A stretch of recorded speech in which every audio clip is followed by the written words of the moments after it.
Mount Olympus, in Greek mythology, served as the celestial residence of the 12 Olympian gods, who held dominion over the cosmos. You are watching Myths, Legends, and History Explained.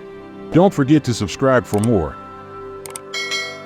In the celestial hierarchy of Mount Olympus, the pantheon of gods was presided over by Zeus, the ruler of the heavens and the earth. Zeus, the enforcer of cosmic order, often intervened in mortal affairs to uphold justice. His thunderbolts were not only weapons of war, but instruments of divine retribution against those who defied the natural order or dared to challenge the gods.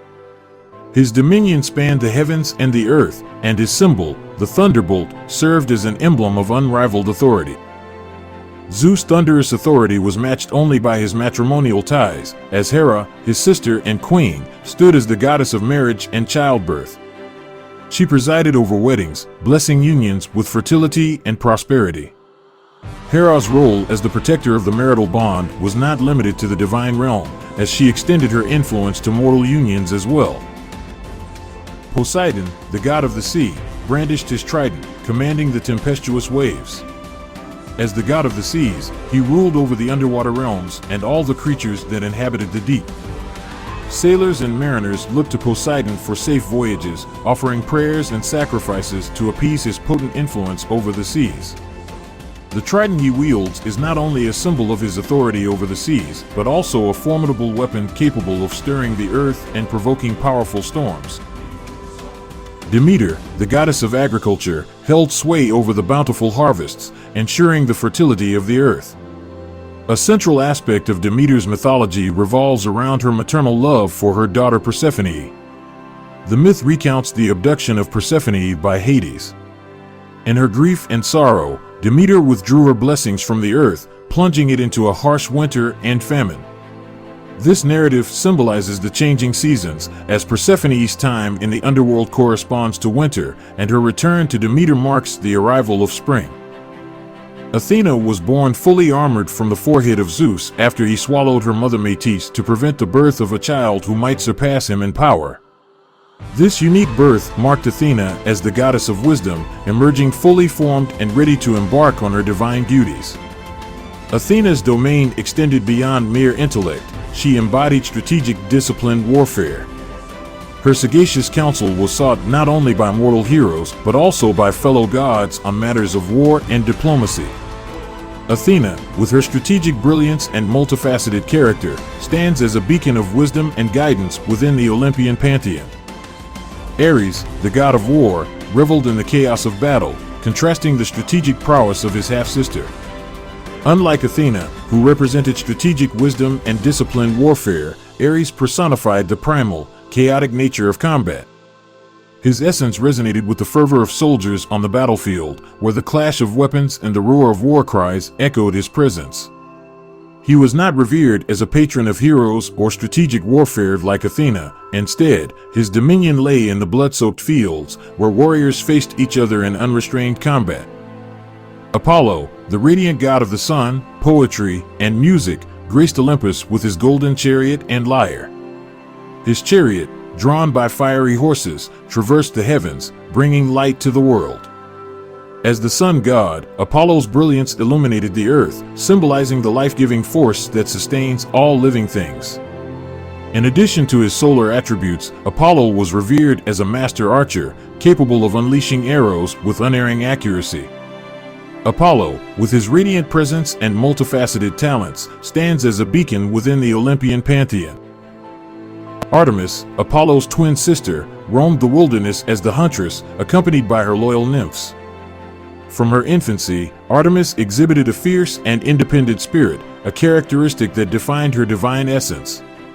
As the goddess of the hunt, she shared a special bond with the natural world, particularly the untamed wilderness.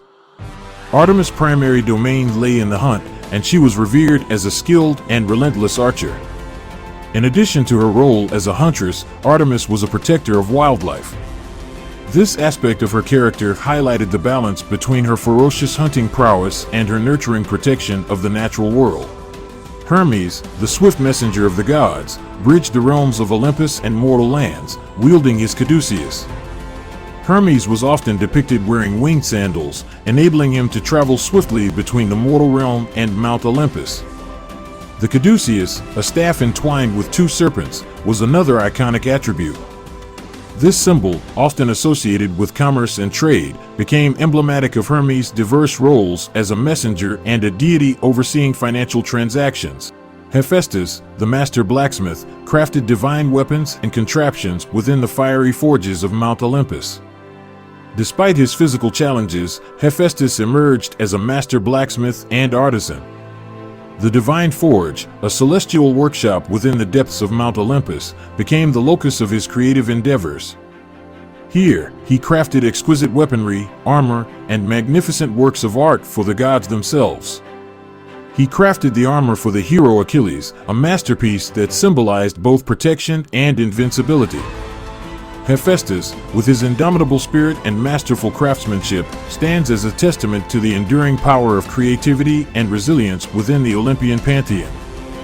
Aphrodite, born from the sea foam, embodied love and beauty, captivating both gods and mortals alike. Aphrodite's domain extended beyond romantic love to include beauty, desire, and fertility. Aphrodite's presence evoked a sense of irresistible charm and enchantment, making her a central figure in the realm of emotions and relationships, weaving a narrative that transcends time and resonates in the eternal realms of human emotion. Dionysus, the god of wine and revelry, brought joy and ecstasy, his entourage of Maenads celebrating life in a bacchanalian frenzy. Raised in secrecy, Dionysus later became associated with the city of Thebes, where his worship held profound cultural and religious significance. Wine held immense symbolic importance in the worship of Dionysus. As the god of wine, he bestowed the gift of viticulture upon mortals, elevating the cultivation and consumption of wine to a sacred act. Dionysus, with his intoxicating spirit and transformative energy, stands as a dynamic force within the Olympian pantheon. Hades, the enigmatic lord of the underworld, presided over the realm of the dead, a domain shrouded in shadows. His realm, often referred to simply as Hades, served as the final destination for the souls of the deceased. Hades' realm was guarded by Cerberus, a fearsome three-headed dog, while the river Styx served as the boundary between the world of the living and the realm of the dead. His role as the ruler of the underworld underscores the inevitability of mortality and the intricate web woven between life and death. As we bid farewell to the sacred heights of Mount Olympus, may the echoes of these myths linger in your thoughts like whispers from the past.